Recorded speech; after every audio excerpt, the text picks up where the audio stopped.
Now, I'm not one to gossip, but I will bring you the tea. Welcome to Chronicle Speaks. So the year 2023 ended with lawsuit after lawsuit for Brother Love, aka Sean P. Diddy Combs.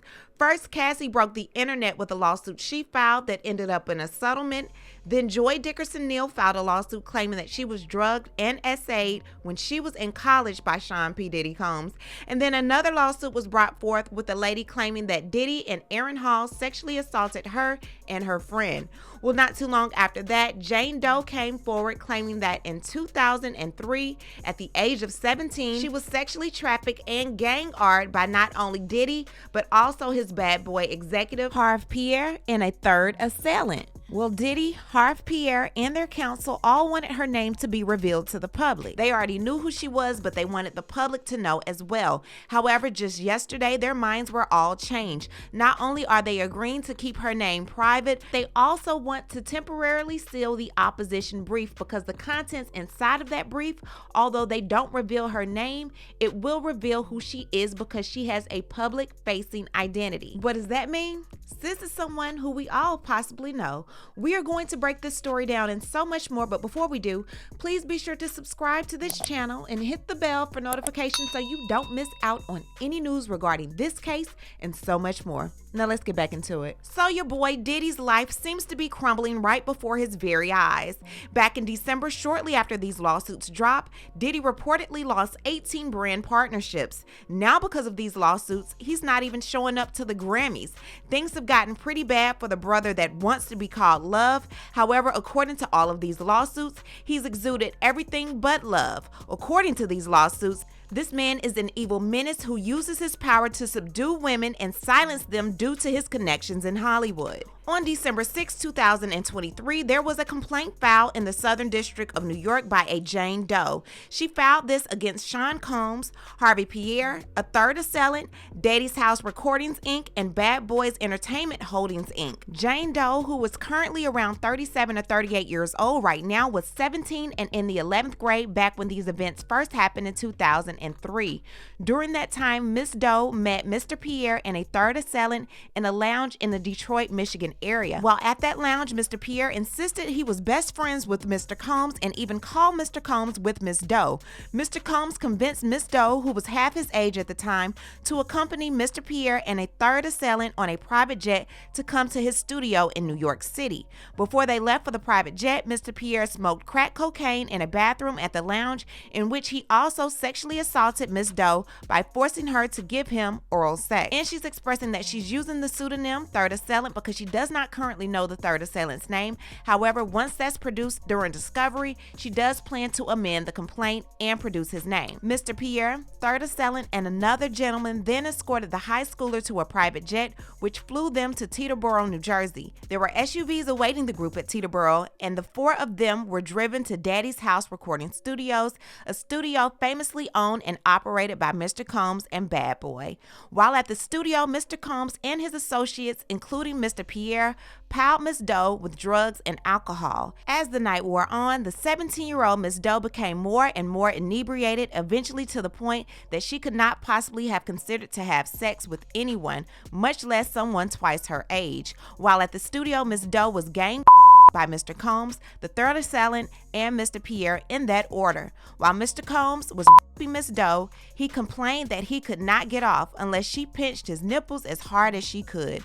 Mr. Combs then watched on as a third assailant, who Miss Doe has not even realized had begun to have sex with her, Miss Doe as she told him to stop. After third assailant was finished, Mr. Pierre took his turn at raping Miss Doe and then violently forced her to give him oral sex, during which Miss Doe was choking and struggling to breathe.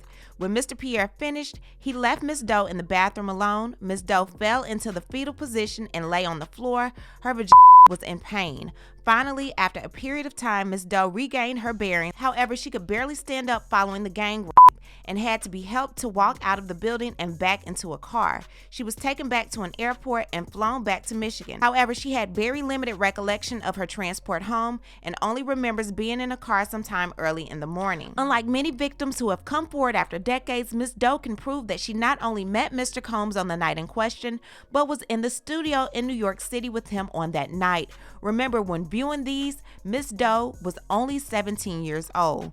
Ms. Doe has lived with the memories of this fateful night for 20 years, during which time she suffered extreme emotional distress that has impacted nearly every aspect of her life and personal relationships.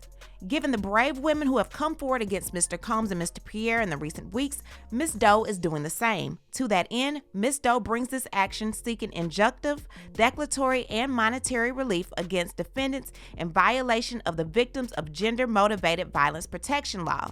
Now, keep in mind that this was filed December 6, 2023. However, on December 9, 2023, counsel for Diddy and Harve Pierre indicated that they do not consent to Jane Doe's motion to proceed anonymously.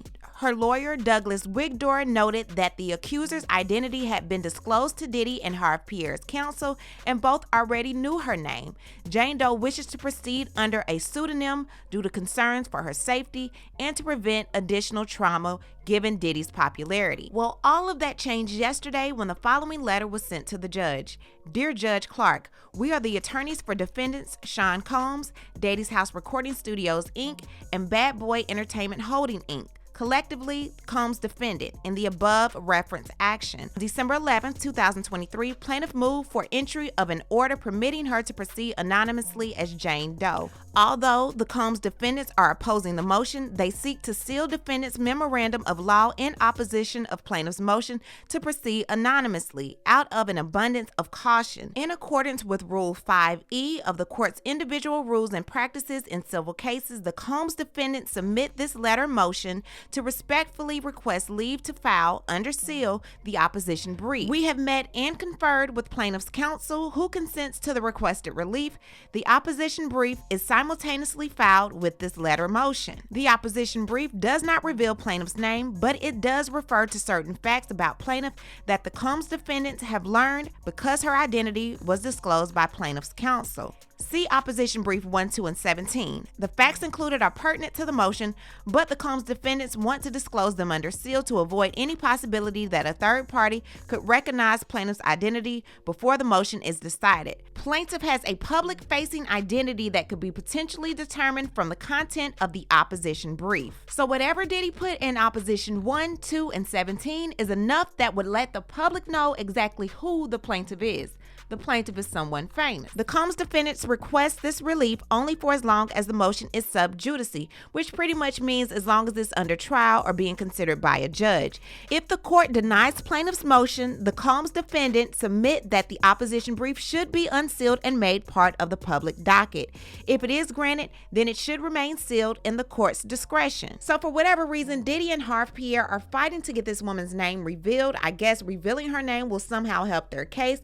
However, both she and her attorney are opposed to this due to her safety concerns. Now, Diddy has filed an opposing brief to her complaint, and although her name is not in this brief, 3 points that he makes in this brief would cause her to be revealed to the public. Because she has a public-facing identity, we will all know who she is. So in order to abide by the court and keep her name anonymous until the court deems necessary for her to be revealed, Diddy is wanting to seal the brief so we can't find out who she is. This is a lot. What do you think about Jane Doe's story about Diddy and Harve Pierre? Do you believe it? And also, what do you think about this angle Diddy is taking to make sure that her name is not revealed, but then also letting us know that she's a public figure?